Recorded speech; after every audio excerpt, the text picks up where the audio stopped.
Hi hi friends, ఎలా ఉన్నారు? నేను ఇవాళ అయితే గార్డెన్కి వచ్చాను. ఇలా మెంతికూర అయితే చక్కగా వస్తుంది చూడండి. నానబెట్టి వేయాలి, నానబెట్టి వేస్తే తొందరగా వస్తాయి అన్నమాట.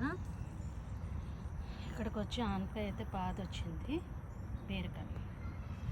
సో ఇవాళ నేను వచ్చి గోంగూర కాడలు అయితే పాతాను. గోంగూర అయితే మళ్ళీ వస్తుంది. ఇప్పుడైతే వంకాయలు కూడా పువ్వు అయితే వస్తుంది చూడండి. నేనైతే వీటిని అయితే బిగించడం అయితే ఉంది. ఇక్కడికి వచ్చి టమాటాలు అలా వీటిని అయితే పాతాను. టమాటో కేజ్ అయితే పాతాను అన్నమాట. చూడండి చక్కగా. వాళ్ళ టూర్ అయితే ఇది. వాళ్ళైతే స్నో పీస్ కొద్దామని అయితే వచ్చాను. క్యారెట్ అయితే వస్తుంది చూడండి.